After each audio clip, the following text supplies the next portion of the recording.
Been around this countryside and met some folks I'd lift my cup to. It ain't true that only midgets have somebody to look up to. And when I find someone with guts who's got a dream that's kinda nuts, I don't care if his IQ is next to zero.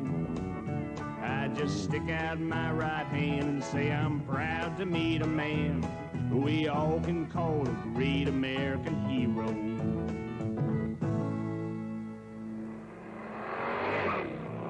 It's hard to believe all of Evel Knievel. It's hard to believe cause it's true.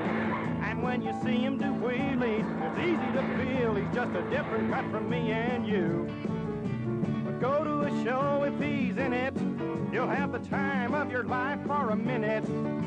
Watching all those chances he takes, and when he misses, pulls on the brakes.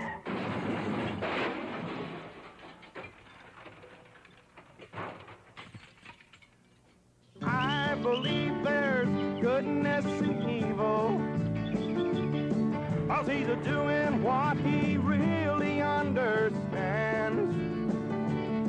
Yes, I believe there's goodness in evil, and it's everywhere the minute he lands.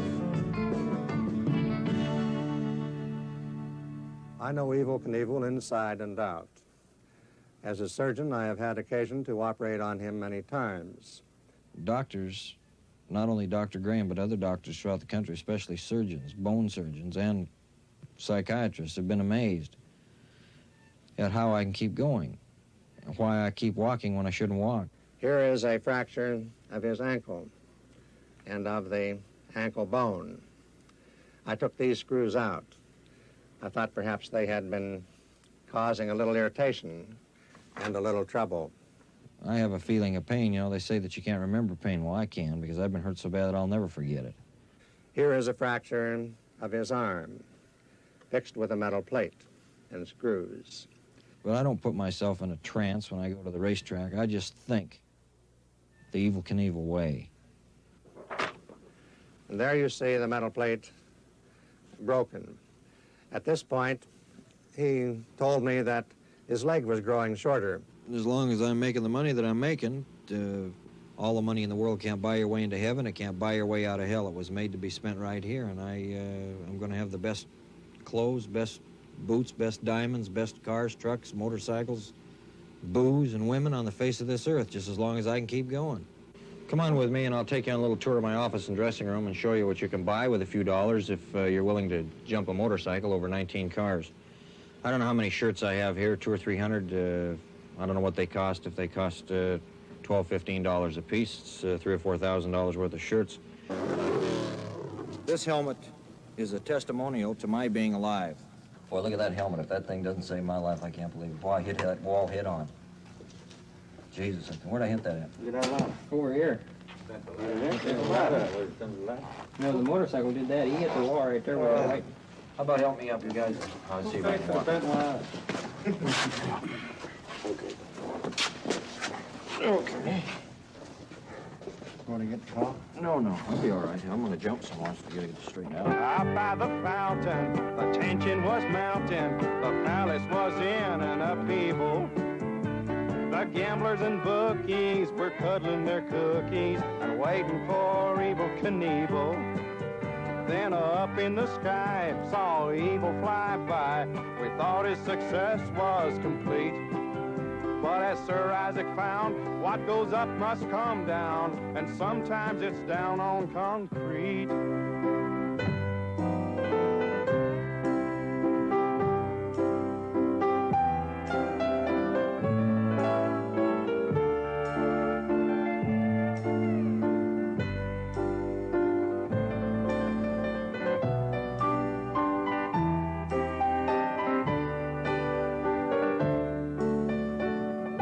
Well, first we take the arms and try to bend them in place. Then we put a little plastic on the feet and the face. We take the right leg and fix it so it fits on a bike, and take the left one and do with it whatever we like. Then we screw around a little with a plate in his hip, put a zipper in his bottom and we button his lip. And things that we don't recognize go back in the bag, and we mop him up all over with a surgical rag. My dream was to jump the Grand Canyon. The Secretary of Interior told me that I could. I took his word for it. Then he changed his mind, so I told him to go get hosed, and I bought my own canyon, the Snake River Canyon, the state of Idaho. This is the model of the motorcycle, or sky cycle, I'll call it. The jump across the canyon will be approximately a mile. The canyon from the south rim to the north rim is approximately 3/4 of a mile. It's somewhere between 1,000 and 1,500 feet to the bottom. A lot of people have said that I couldn't jump a motorcycle a mile across a canyon, but they said that Lindbergh couldn't fly the Atlantic. They said that Shepard and Glenn would never get around the world, and they said that Armstrong wouldn't step on the moon. You know, those people have done what they've done. A person has to be an idiot to think that they couldn't get Evel Knievel a mile across a canyon. There's a question. Are we going to die when our time comes, and not until then? Or would we just have to be lucky and bust through the fire and keep on going? Those of us that make it keep on going until that day comes, and then we'll get it like anybody else. It's something it's a question that cannot be answered, and an answer that we may not know when we die, because we really don't know what lies in the beyond.